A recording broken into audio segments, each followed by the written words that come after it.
many, many horrors, but it also revealed many heroes. One such hero was Capitol Police Officer Brian Sicknick, a New Jersey native, an Air Force National Guard veteran, a 12-year member of the Capitol Police Force who tragically lost his life during the attack. This evening, the body of Officer Sicknick will arrive at the Capitol, and he will lie in honor beneath the Capitol Rotunda. We will formally pay our respects to Officer Sicknick with a service on Wednesday. I join with my colleagues and members of the Capitol Police Force in grieving the loss of one of their fellow officers. May his memory live forever as a model of service to our nation, selflessness in the line of duty, and courage in the face of danger.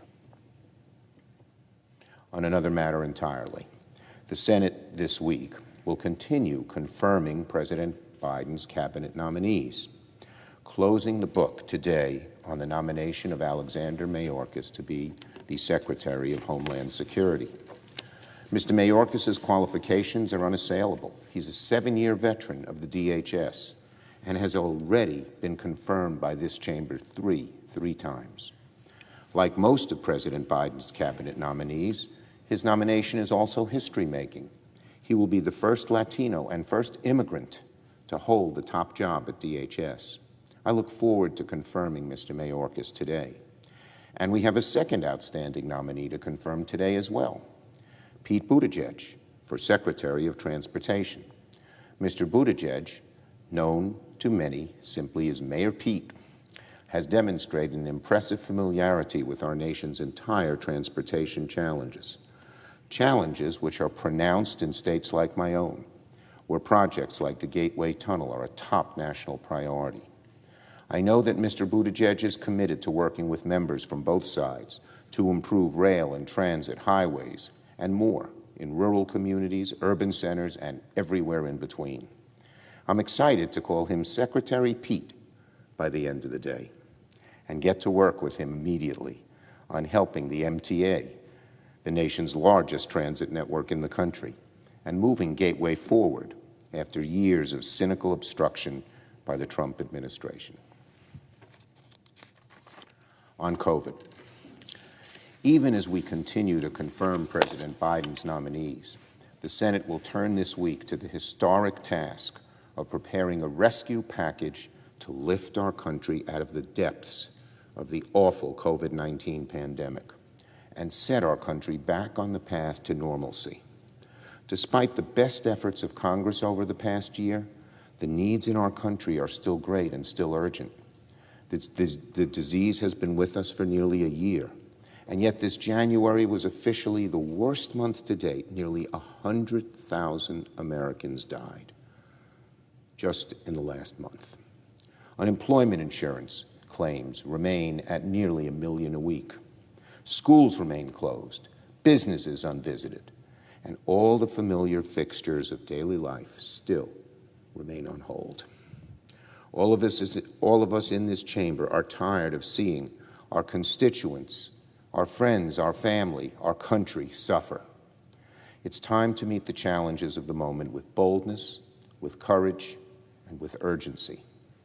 When Congress came together to pass an interim emergency relief bill in December, we all knew the job was not complete. Economic experts and the president-elect at the time called it an important down payment, because that's what it was, a down payment, not the final act. No one should be surprised that the first legislative act of the new Democratic majority is to build on that foundation and help the country defeat COVID-19 once and for all. So the Senate is going to move forward this week with the process for producing the next bold rescue package. Yesterday, Speaker Pelosi and I filed a joint budget resolution for the 2021 fiscal year, totaling $1.9 trillion, which will give us another legislative tool to pass a COVID relief bill quickly and decisively. The Senate will vote to proceed on the budget resolution this afternoon. Time is a luxury our country does not have. And let me be very clear, Mr. President, we are not going to dilute, to dither, to delay. We are not going to dilute, dither, or delay. The needs of the American people are so demanding. We need to think big, and we need to act quickly. The Senate must move forward today with the vote to begin debate on the budget resolution, and I'm optimistic that the motion to proceed will pass. I would say to my Republican colleagues that we want this important work to be bipartisan. We welcome your ideas, your input, your revisions. We welcome cooperation. There is nothing about the process of a budget resolution or reconciliation, for that matter, that forecloses the possibility of bipartisanship.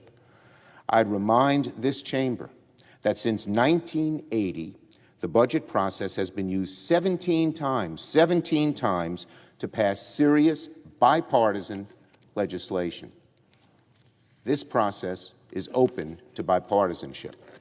So let me be clear to my colleagues this morning. There will be a bipartisan open amendment process on the budget resolution this week.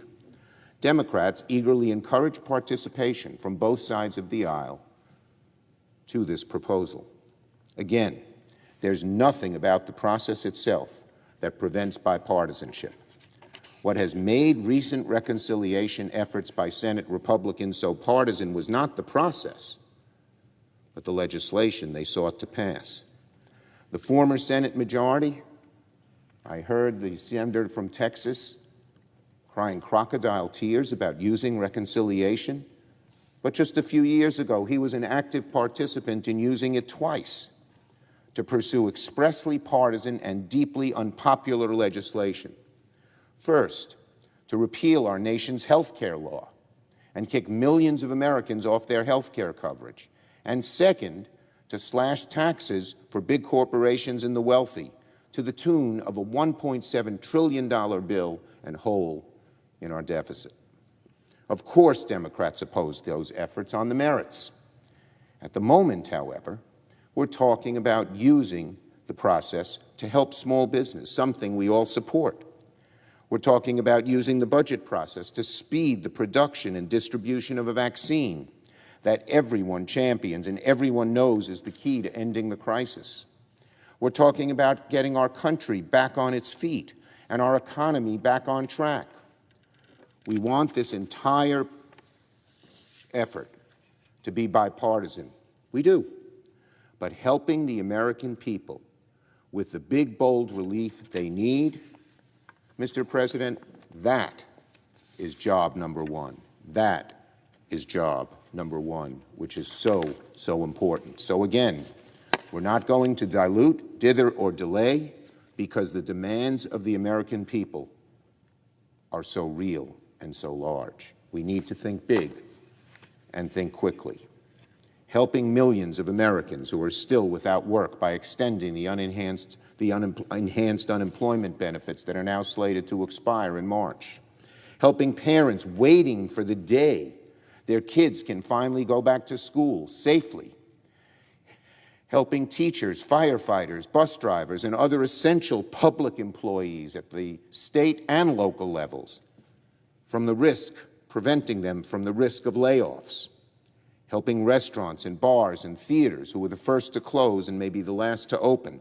Helping every American struggling to make ends meet, to pay the rent, pay the mortgage, pay for groceries, keep up with that utility bill, by sending them direct assistance in the form of a check.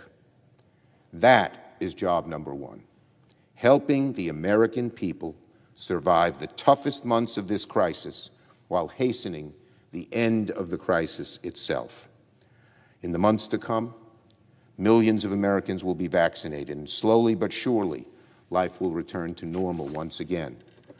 The rescue plan proposed by President Biden, the rescue plan that we begin to work on this week, will lay the foundation for our country's long-awaited comeback, while giving Americans a helping hand to stay safe and stay financially secure in the meantime. I look forward to proceeding with this budget resolution and on the work of making this historic and vital rescue package a reality so it works for the American people. I yield the floor and note the absence of a quorum. The clerk will call the roll. Ms. Baldwin.